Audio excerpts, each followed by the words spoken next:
Welcome into the Early Edge Prop Show. There's Sia, brought to you by BetMGM. Sportsbook brought to you in Vegas. I'm Claudia. Sia, I'm glad you were brought in first. The yellow really brightened up my Friday. I'm here in studio with Uncle David Richard. We have Sia. I think we're all called the degenerate cousins, right? Alex, PropStarz, Selznick, going to join us as well. We ran through the sides earlier this week, some of the totals, but today it's a prop party. We're running through all of the props. We've got the quarterback, the running back, the tight end, and the wide receivers. We got to go over last week because we finally have a record now. And do we have that graphic? Maybe, maybe not. PropStarz right now. Don't, because it wasn't very good. Okay, we do have it. There we go. Dave says he doesn't want to because he went 1-4, but 5-6 overall. Yeah, all right. I'm still burning money. PropStarz 3-2 last week. Sia 1-2, and I went 2-4. And guess what? That week is behind us. We're on to week 3 now. Let's start with some passing props. And Dave, let's go to you first because this is the week you're going to bounce back a little Matthew Stafford action. I do think he's going to have to throw a lot against the Philadelphia Eagles, and he did exactly that in 2 games against Philadelphia last year. So I'm taking the over on his passing yards. I found it at 228.5 at -115 from BetMGM. And I know that Philadelphia pass defense, it's good. I don't think it's quite as good as it was last year. And what I've seen from this Rams passing game, the connection between Stafford and Puka Nacua, undeniable. But Stafford and Devontae Adams, they got it going last week, and that makes me feel much more confident about the overhitting here. Plus, I think they're going to have to throw because that run defense for Philadelphia, along with that run offense for Philadelphia, is going to force the issue for Stafford to put the ball in the air. So give me the over on Matthew Stafford. 228 passing yards, no big deal for him. -115. PropStarz, I don't know if you do have a quarterback prop. I don't see it in the rundown. Any thoughts on Uncle's prop here with Matthew Stafford? Yeah, Cousin Claudia, I tend to agree here. I like this look from my Uncle Dave here. As the resident Philadelphia Eagles fan, I do think this is a matchup where Stafford can have some success. I do think we're going to see the Eagles offense open things up a little bit. I think we're going to see some downfield passing. That correlates to some props I'm going to give out when we do talk about wide receivers and tight ends. But I do think this game has some shootout potential. I do think Stafford is going to have to air the ball out. I like this look as well. Yeah, and the Eagles laying 3.5 there, getting that key hook with the Rams, a Rams squad that looks like one of the best offenses and defenses in the NFL. Looks like a good look there. Sia, you like Dak Prescott over on a longest completion. I like these specific props. Yeah, I had this last week, admittedly, and it didn't hit. Early in the game, he hit CeeDee Lamb for 34 yards. He had another 30-plus yard completion, but he didn't get there. But this matchup is so much better for Dak Prescott. I will point out that his passing yards prop is like 263, 265.5 in some places. So they expect the Cowboys to air it out against this Bears defense that is just not only bad, but really depleted as well. Now down Jalen Johnson. We'll see about Porter. Like, they just don't have the guys in the secondary to cover CeeDee Lamb, George Pickens, or even Jake Ferguson. And the long and short of it is Dak Prescott is looking deep. Like when you watch him play, even last week, he is looking deep first. They are trying to take deep shots. And against this Bears defense, it's not only depleted, but also plays a ton of man coverage. He is going to be able to hit guys deep. I really like the Cowboys in this game as well, by the way. It's a play I also put on SportsLine in terms of the side. I like some Caleb Williams stuff. I actually like his yardage over as well, but it's just a lean. But give me Dak Prescott to connect for 38 or more in this game.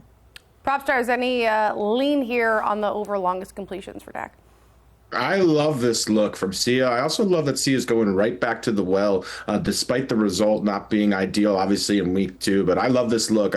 Dak's got a bevy of options who he likes to target downfield. We've seen a lot of passing volume from the Cowboys. This matchup is terrific as well against Chicago. They've allowed a lot of explosive downfield passing. We saw Jared Goff, who finished last week first in EPA per dropback, had an absolutely monster week against this Bears defense. So I love the matchup. I love this look. He's got a ton of weapons also to utilize down the field. So this is one of my favorite props I've seen. One of the favorites. All right, Dave, are we all on board here with Sia? I'm not. I think that the Cowboys might not have to throw a ton. So the chances of them having like a 40-yard pass play, obviously it's there because it's Chicago and that defense isn't very good. But I almost wonder if the Cowboys are going to be a little bit more passive with their offense in this game because they can be. and not necessarily have Dak Prescott rescue them like they did last week against the Giants. 1.5 road favorite there, so getting a little respect from the market. I also think they want you road. to take Dallas in that game, by the way. Yeah.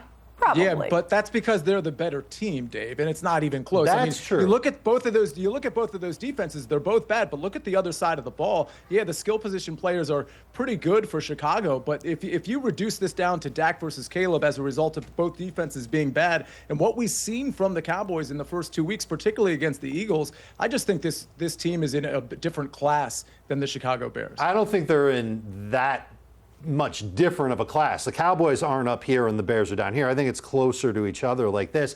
And I think the odds makers could have gotten away with the Cowboys -3 line and still gotten money on both sides. And they didn't do that. It makes me wonder what's going on between those two teams and this line specifically. To catch 3 at home with the Bears, I probably would take that one. But Alex? I'm visiting my mother right now. If you notice, my background isn't what it normally is because I'm home visiting my mother in Philadelphia. Hi, Mom. Who's a terrific chef. Hi, Mom. She's watching. She's a terrific chef, and I can smell some cooking, but I might have mistaken that for the smell of a showdown here as well between my Uncle Dave and cousin Sia. So I don't know. It smells like a showdown could potentially be in the air, guys. We'll talk about it. It'll be discussed. I think PropStarz is incorrect. It's not a showdown singular. I think it's showdowns plural because he doesn't like the over and Dak Prescott's longest completion, and he doesn't like the Dallas Cowboys. That looks like 2 to me. Do we have the music yet? Do we have the showdown music? No? So how does this work now? If both sides win, I lose, and if both sides hit, you win, or whatever the hell I'm trying to say here. But no, it's if two we split the 2 different picks, showdowns. right? Okay, so showdown one. One's a straight up win, and one's the other Dak completions, right? 2 separate showdowns. Yes. Fine. I'll take the under on Dak's longest pass. Are we going to put something on the I'm line on the here? Bears all of a sudden. This is. Yeah, well, Dave, you walked yourself into that one. I don't mind. I think All right. that's what I picked on the site. Okay, we have a showdown. We're gonna have to get this music to make this Or real. you could sing. Me and Alex sang last time. I don't know how good it was. I do want to get your guys' opinion on my prop here with Spencer Rattler over on passing yards. The Saints-Seahawks game. Seahawks laying 7.5. Of course, game script works in our favor here. He's cashed in both games so far, and here I think the game script works a lot better. We got to look at both quarterbacks that Seattle has faced. Aaron Rodgers, Brock Purdy, both cashed this in different scenarios. Rattler's top 5 in attempts and in completions right now. And more importantly, is he's facing one of the lower pressure rates. I know there's some O-line injuries that we have to monitor. Looks to be okay, but they're up against the Seahawks defense that's also banged up in the secondary. Thoughts on that, Sia? Yeah, I think it's a pretty efficient number. This is hard for me because I just don't want to lean on Spencer Rattler on the road. I see what you're saying from a game script standpoint and a negative game script standpoint. I wish he was more on the same page down the field with guys like Rashid Shaheed, but that might develop, and we know Chris Olave, Juwan Johnson will get their look. So I think you're probably on the right side. It'd be a stay away for me, but I think from a game script standpoint in particular, you might be on the right side here. To be honest, I went through this whole slate. There was not a lot of quarterback props that I liked. Of course, a lot of quarterback injuries as well. Alex, I know you didn't even have a quarterback prop for us this week. Thoughts on Spencer Rattler? Quick. I have a hard time trusting him on the road as well, Claudia. I also think this is a matchup where we could see less passing volume potentially from the Saints. I do think we might see an uptick in rushing volume if it's a competitive game environment, which I actually think it could be. Dave, quick over-under on Spencer Rattler. I think he goes over. I think the line is efficient, but he could still get to 215 yards. Okay, thank you. I needed somebody on my side there. All right, I just don't want to lose another $100 to you. I also don't after losing 100 last week to Proppy and now 200 That's to fair. Sia. I don't like going I think I'm over going to take Sia down. on Spencer Rattler on the road either. Let me just make that clear, but not a ton of options this week. But don't worry, quarterbacks are behind us now. We move on to running backs after this break.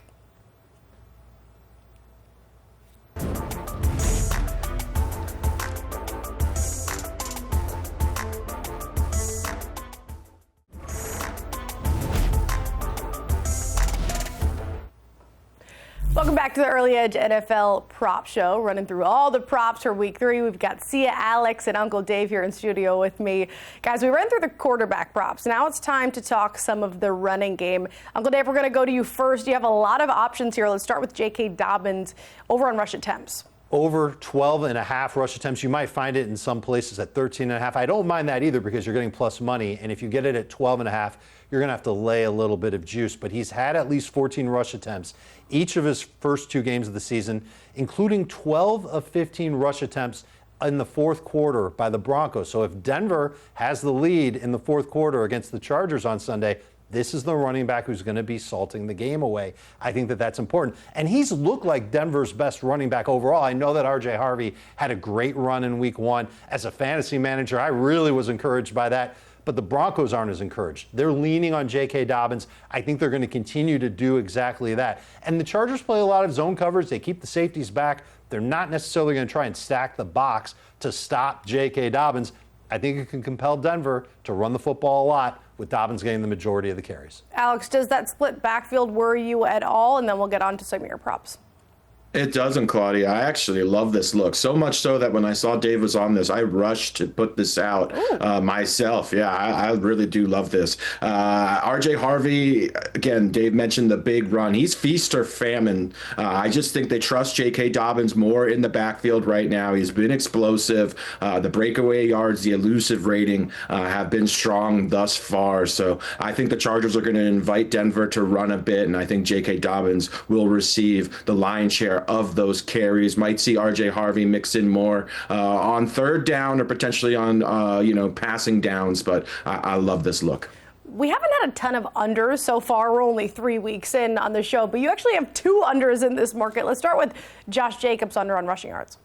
Yeah, I'm going to fade him under 78.5 rushing yards, guys. This is a big line for Josh Jacobs. Who, to his credit, he's been an absolute workhorse for this Green Bay offense, who is a run-first offense. However, I'm betting against his efficiency here. He has really struggled in that department. 37th in rush yards over expected, 46th in rush yards over expected per game, 20th in success rate, 26th in breakaway yards, 33rd in elusive rating. That is not good. Those are not good metrics for Josh Jacobs here, who's going to have a hard time running against this Cleveland front seven, fresh off of holding Derrick Henry to just 2.1 yards per carry last week. This matchup is tough. The Browns, meanwhile, first in rushing DVOA, first in defensive run grade, third in run stop win rate, 8th in EPA allowed per rush. So this is a very difficult matchup. And remember, I'm betting against efficiency here from Josh Jacobs. I still anticipate he's going to handle the bulk, or if not all the carries, the vast majority of them. But I do think he's going to struggle as a result. Let's go under 78.5 rushing yards. Sia, do you go against this play? Of course, we're not really betting the player necessarily. It's more about the matchup and the number. Any thoughts there? And then we'll get to some Tony Pollard. Yeah, completely about the matchup. I totally agree with this play. I mean, the way you want to attack the Browns is through the air, and which, for the record, when we get to the receivers, I'm going to have to play in this game that I think is a really good ladder play, and it involves a Green Bay receiver. So I think the play here is to fade Josh Jacobs. The volume will be there, and you could even negatively correlate the rushing attempts over with the under in rushing yards. And real quick, before I get to Tony Pollard, I'll make sure I make this short. I just want everybody to remember 2 young weeks ago, yes, young weeks ago, Claudia, I was sitting in the chair you were sitting in, and I was repping the fact that J.K. Dobbins would have over 11.5 rush attempts at plus 114, and one Alex Selznick and Dave Richard gave me extreme criticism. And here we are 2 weeks later, we're all jumping on board. We're all running to the sports book to play J.K. Dobbins over. Just wanted to put that out there before my Tony Pollard. He was so good that his rushing attempt prop has gone up 1 whole attempt since week 1. And Bravo, moved to 30 sir. cents. And it's compelling enough for you and Proppy to jump on. I'm just pointing it out. I'm glad you brought that up. I am glad you brought that up. I should have done that for you. Sia, you were right. And for a week, we will give Sia the crown on J.K. Dobbins. Now, let's, yes. Yeah, the other thing I was right about, one of the few things, is the Tony Pollard thing. So last week I had Tony Pollard over 66.5 rushing yards. So let's just go there. It's bumped up 2 yards to 68.5.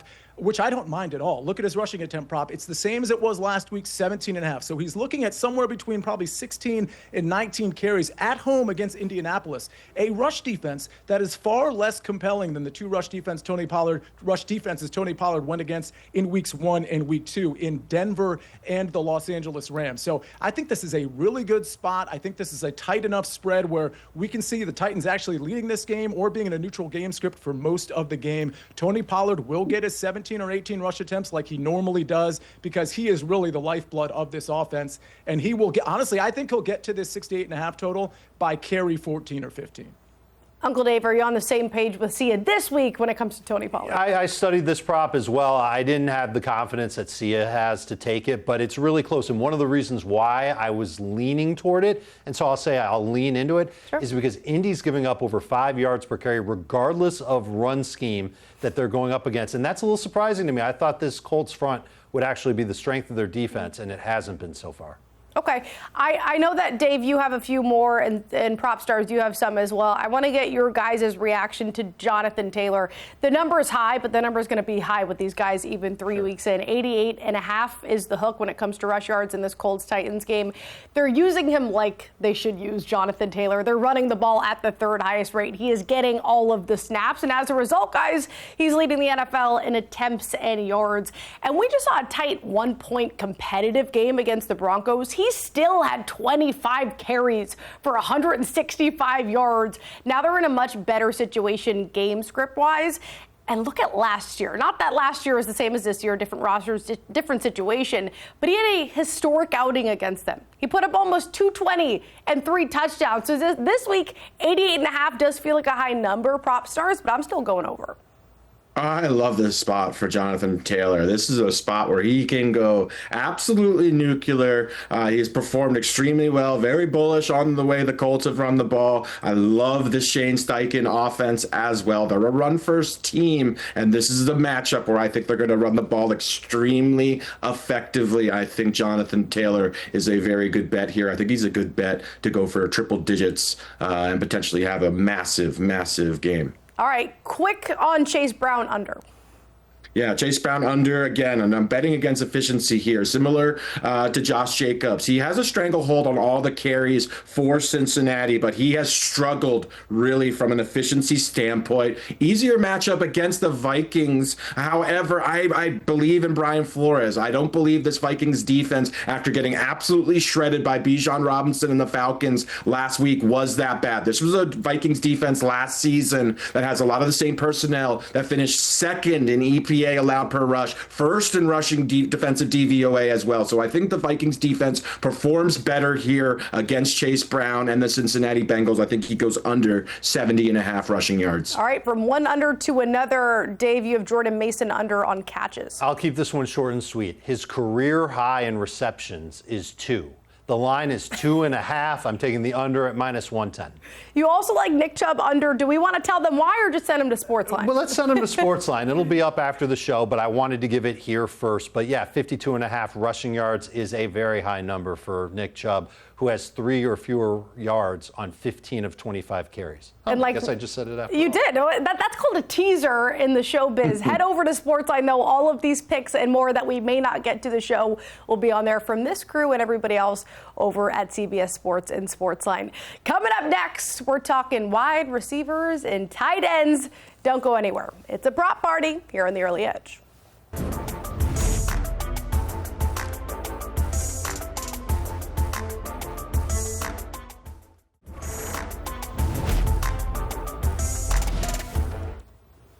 We're back with the Early Edge fam, running through Week 3 NFL props. We've got Uncle Dave in studio, Sia and Alex, PropStarz Selznick as well. Sia, I'm going to go to you first here on Matthew Golden, Green Bay wideout, over 29.5 receiving yards. We're talking about a lot of high numbers, 88.5, 85.5. We get a lower number here at 29.5. What's your approach? a lower listed number, but the finishing number in terms of what Matthew Golden's actually going to get, I think is going to be pretty high here. I think we're going to see this does correlate somewhat to the Josh Jacobs play we heard earlier. I don't think Green Bay is going to have an easy time running the ball at all, and I think they're going to have to pass it probably successfully. Now, when you've got Jayden Reed out of this game and you've got Matthew Golden, who I know PropStarz doesn't like on the season, but he's in such a good spot here to take advantage of the lack of Jayden Reed and a good spot to capitalize on some misses from Jordan Love down the field against Washington. He only has 2 catches on the season, only 4 targets on the season, but the 2 targets he could have caught last week would have been house calls potentially. Like we're talking 50, 60, 70 yards down the field in terms of where he would have stopped. So I think we're looking at a ladder play here with Matthew Golden. This is a tricky line because it was 29.5 when I put it in on SportsLine. Then the lines went away because of the Tucker Kraft news. BetMGM has put out the line again. It's now to 34.5. This just happened in the last 20 minutes where they relisted it. And I still like it at 34.5. I think you can ladder this up to 40, 50, 60, even 70 plus. The way we play the ladders, of course, we lower our unit size each rung of the ladder. But I think Matthew Golden on 1 catch could get 50 yards here. It also doesn't feel like the market's really reacting correctly to this injury report because you talked about Tucker Kraft not being there. Josh Jacobs is also questionable. We know Jayden Reed is out. Alex, any feel on this before we get to 2-year props? It's a very run-heavy offense. They don't have a clear number 1 option. So far, it hasn't been Matthew Golden. It's a little bit speculative for my liking. Okay. Well, I know what's not speculative is Stephon Diggs over on receiving yards. Congratulations to him and Cardi B. They're having a baby for anybody that really cares. I'm a Patriots fan, so she's our Taylor Swift. Anyways, you're going over on his receiving yards this weekend. Yeah, it's been not the best start to his New England career, but I'm going over 41.5 receiving yards for Stephon Diggs. I think there's some signs of life here and reason to be optimistic. First and foremost, he's the only Patriots wide receiver that's flashing any sort of efficiency on a per route basis. His route participation has been low, so that means there's a lot of room for growth here. Checking in around 60%, I think he's going to end up running about 75 to 80% of the routes in this game against Pittsburgh, who has been a subpar pass defense thus far. I've also been encouraged by Drake May. Last week, 2nd in EPA per dropback, only to Jared Goff, who was absolutely sensational. So I think Stephon Diggs here has some room to grow in this Patriots offense, and we're getting a pretty good discounted line here of just 41.5. Yeah, and the Pats 1.5 road dogs, I should say home dogs against the Steelers there. So some disrespect, but game script works in your favor. Tyler Warren, a player we're going to talk about later on if we have time when it comes to the futures market for Rookie of the Year. You like his receiving prop here. Indeed, Claudia. Going right back to the Tyler Warren well here, getting this one at 47.5. Got this out to our subscribers at 44.5 about 24 hours ago. But I'm just so bullish and encouraged by what I've seen from Tyler Warren. He's the new RPO king. And I love the RPO because that means they're manufacturing him touches in this Shane Steichen offense where Daniel Jones really seems to have a strong grasp. But if we look at Tyler Warren's receiving profile, the metrics are incredible. They paint such an encouraging picture. He ranks first in virtually every single receiving category at the tight end position. His receiving profile would be elite even by a wide receiver 1 standard. So he is the clear focal point of this passing offense. I think they have success. I think he easily eclipses this 47.5 number. I mentioned this. He's going to be in Brock Bowers territory before long. I think his receiving line is going to fluctuate between 57.5 and 64.5 by the time we get to weeks 5 or 6. Okay, get ahead of it now. Any thoughts on that, Uncle Dave? I don't mind it one bit. I've been bullish on Tyler Warren the whole way through. I don't like that he's got a toe injury that put him on the injury report, but I think he'll end up playing a lot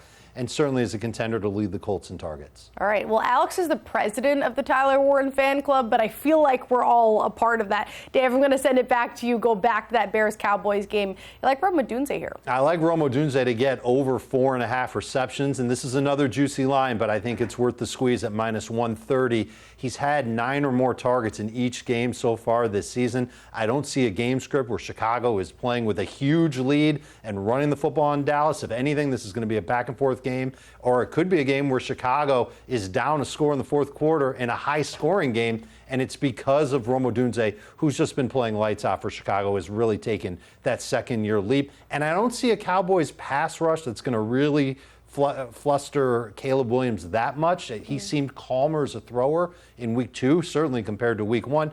And their secondary isn't that great in Dallas. So 4.5.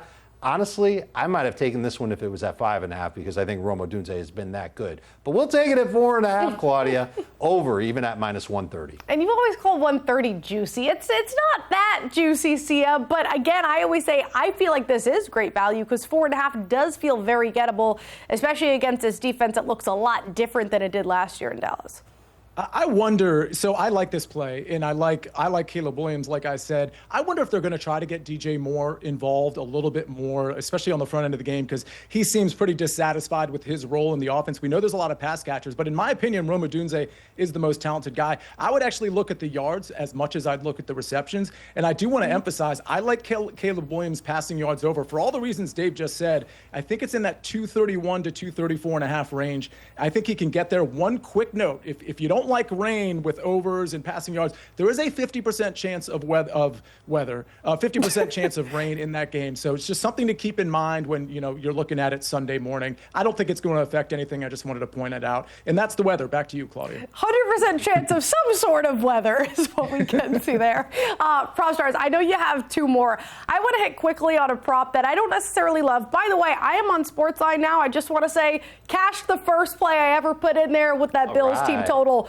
But it was a sweat. Okay, 30.5, and I cashed it literally the last second. But I am on SportsLine, so any picks I don't give out on the show, you can find over there. Jacoby Myers, this is the kind of hold your nose and just try and cash the over catches here in this Raiders-Commanders game. He's really been the safety blanket out of the slot for Geno Smith. And surprisingly, he's top 5 in the league right now when it comes to targets with 22. He's been efficient, the team leader in catches and yards. And this, again, is all about the matchup. He's facing a Commanders squad that if Jaden Daniel plays, which do we have any update there? It doesn't sound like he will play. He's out.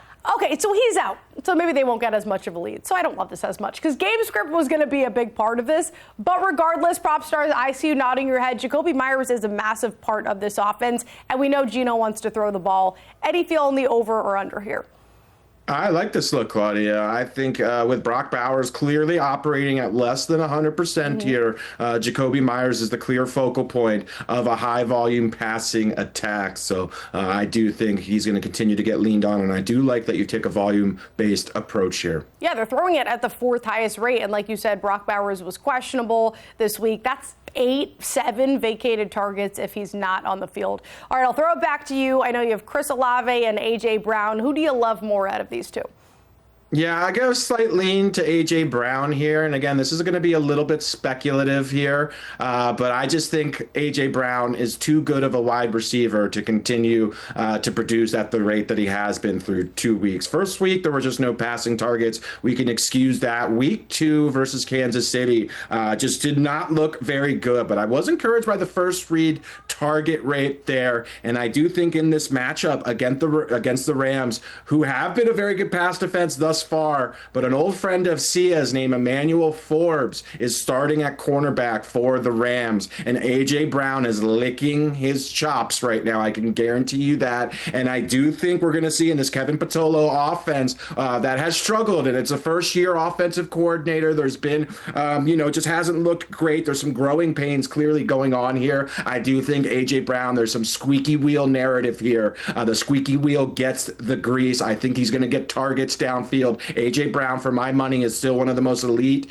wide receivers in the NFL. I think we see some downfield passing. I also think the Rams safeties, the combination of Cam Curl and Cameron Kitchens, are vulnerable on the back end. So I love A.J. Brown. I think he has a big game week 3. I can feel the energy in that play. And I know you have energy for Chris Olave as well. We don't have time to go through that. But again, everybody, head to SportsLine where you can find the whole breakdown for that and all the other plays that our crew have for week 3. Up next, futures.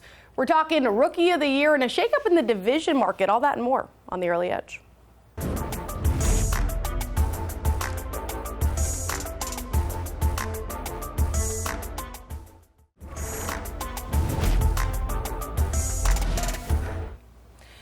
back to the early edge. We just ran through all of the props for week 3. Now we're going to talk a little bit of futures before we get out of here. And off camera, we were discussing some offensive rookie of the year, defensive rookie of the year, which Alex will get to. And then Sia brought up a really good point about the MVP market, a conversation we had last week. What's the shakeup over the weekend? Well, one thing we wanted to get ahead of when we were talking MVPs last week was, hey, if Baker Mayfield wins this upcoming game, or if Justin Herbert wins this upcoming game, these are what the odds are going to be. And we see the exact thing happened over here at BetMGM. I believe Baker last week was 30-1, and we said, okay, if he wins this game in Houston, it's probably going to go down to 20 or 22-1. Here it is at 20-1. Justin Herbert, I believe, was 14-1. He wins this game, and they go down to 8-1. So, I mean, I think it's really interesting, and I think it's just an education in how big and how much of an impact singular games can be on the MVP market. Now, it's still early in the season, so there's going to be a lot of moving parts here. I will say Josh Allen at the top.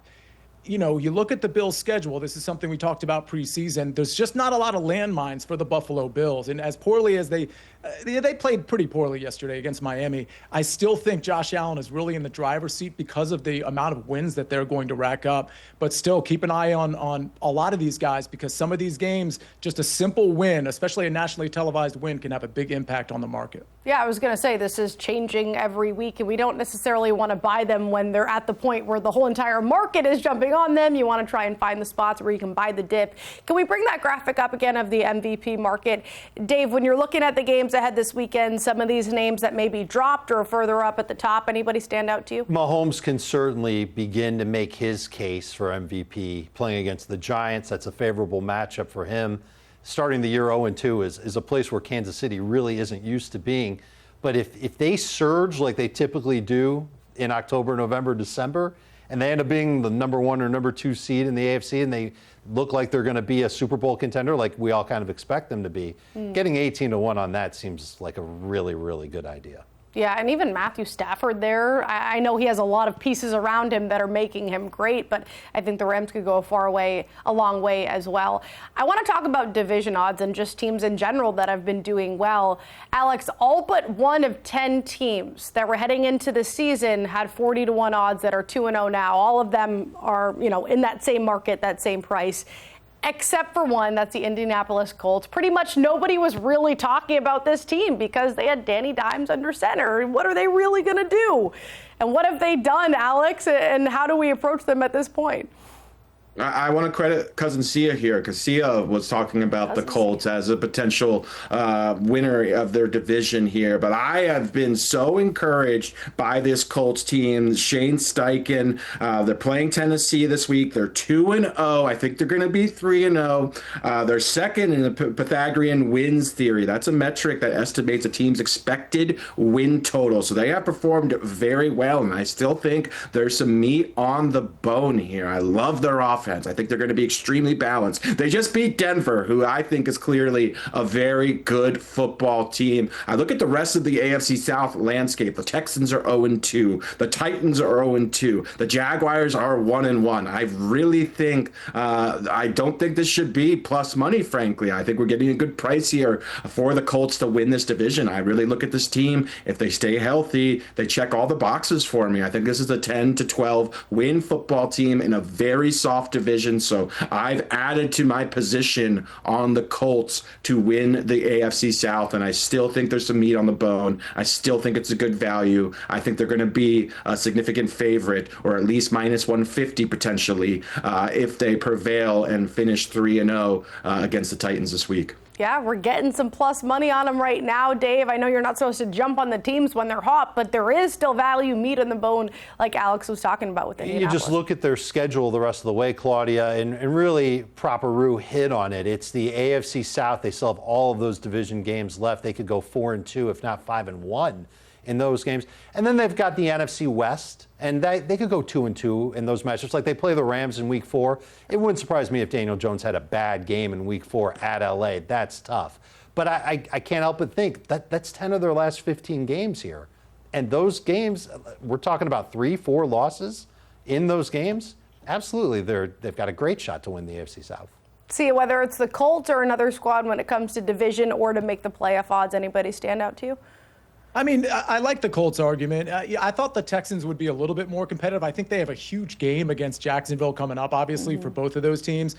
But I do think Indianapolis is balanced enough at the quarterback position and everywhere else to where this plus 130 is a good number. I will say, I think they'll beat the Titans. I think that game's going to be a little closer than people think, but I do think they're going to get smashed in LA by the Rams. So if for whatever reason you don't want to take the number now, I think you can take it after week 4 and either it'll be at this number or somewhere near or maybe even better. Just a thought.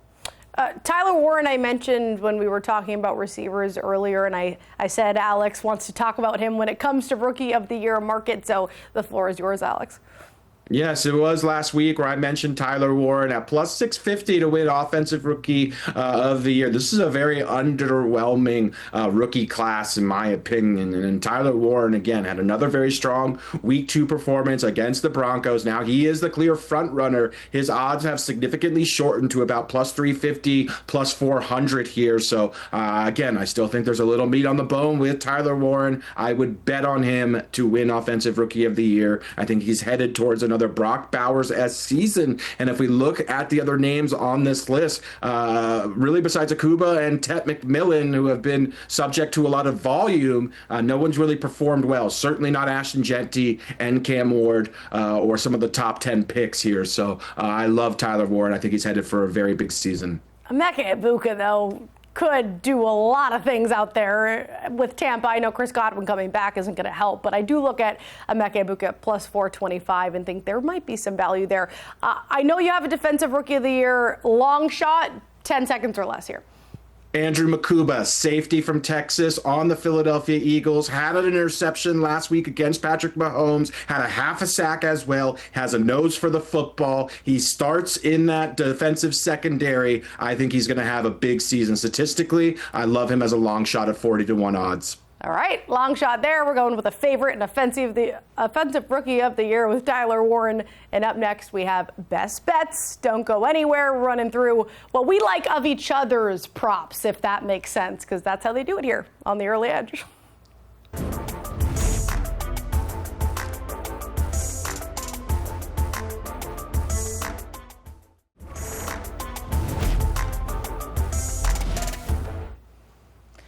We're back here on the Early Edge NFL Props Show. We talked about some futures as well, and now we're going to give out our best bets. But before we do that for week 3, we got to look back to week 2, a little best bets recap, and a reminder to everybody here on the Early Edge, we pick each other's props. So we do such a good job of explaining why we like these plays. And I know we went through, do we still have that graphic? Producer? No, we don't have that graphic, but that's okay. Last week, PropStarz went 3-2. Dave went 1-2. Sia 1-2. Me 2-4. None of us did spectacular, so I feel like we could all have a nice bounce back. Sia, out of all the props we gave out today, what would be your best bet? The first one that comes to mind is PropStarz play on the Josh Jacobs under 78.5 rushing yards. Again, he's such a volume guy, so I understand people being afraid of this play.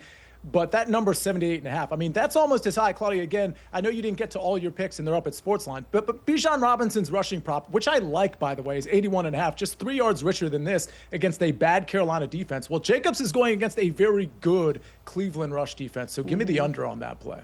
Okay, PropStarz, what's your bet?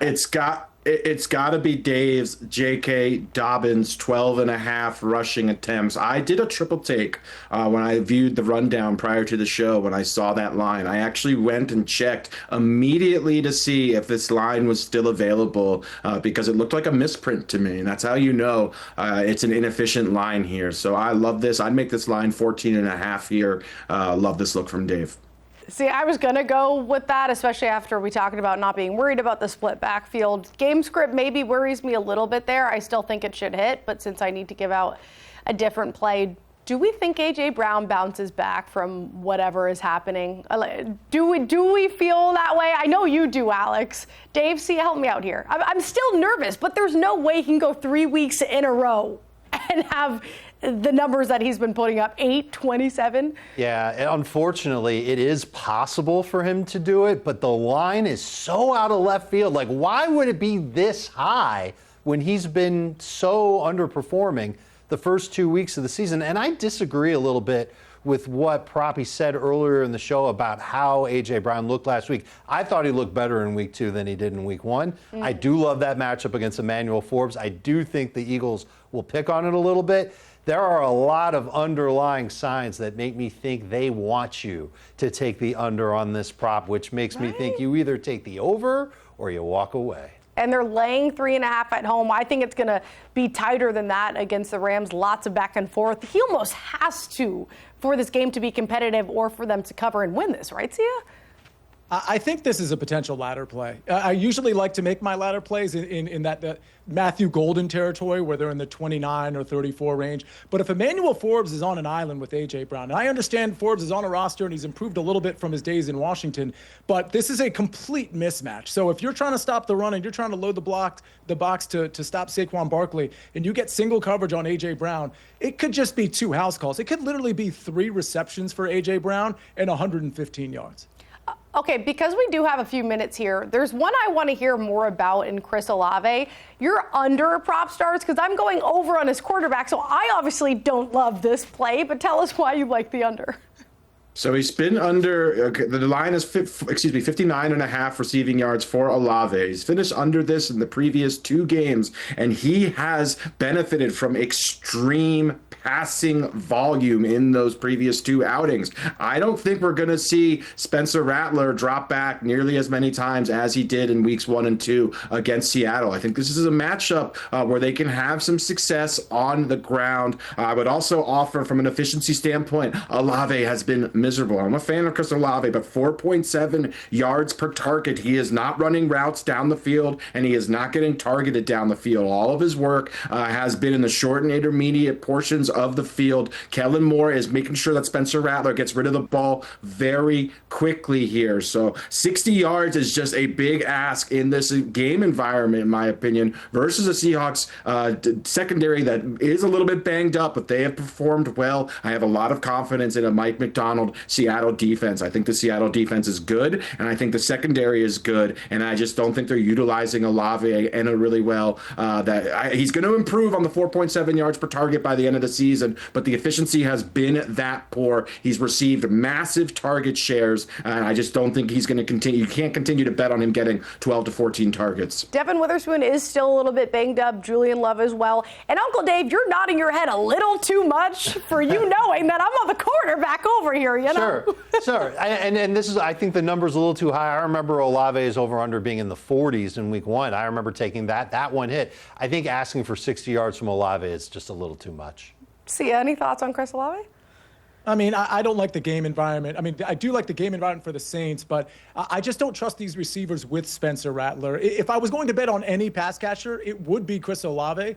But it wouldn't be, I wouldn't take the over on the 59.5. Jawan Johnson's been a huge factor for the Saints passing game too. And so if Rattler goes over the number, which I think he will, the one that you gave, Claudia, 205, 210 yards, if that's all he needs, look for Jawan Johnson to continue getting a lot of targets. 20 targets for him through the first 2 weeks of the season, and a must start in fantasy leagues. Oh, don't I know it, because I picked him up once George Kittle got hurt. How are we doing in fantasy? Everybody okay? I'm doing good. Great. Thumbs up for Sia? Does that mean really good? Well, 2-0 in the St. Jude League, the FFT Open, so that's good. Good start. All right, Dave? There's one league I'm in where I'm 0-2, and I lost 1 game by 3 points and 1 game by 6 points. Alex? I'm doing fine, but I'm really looking forward to this double showdown between my cousin Sia and my Uncle Dave. Bragging rights are on the line, maybe even some monetary rewards as well. So can't wait to see what happens there. All right, I can't wait for that either. Thanks for hanging out with us here on The Early Edge. Catch us all week, every day, Monday through Friday. For more bets, head to sportsline.com. And as we always like to end the show with, let's hit it big!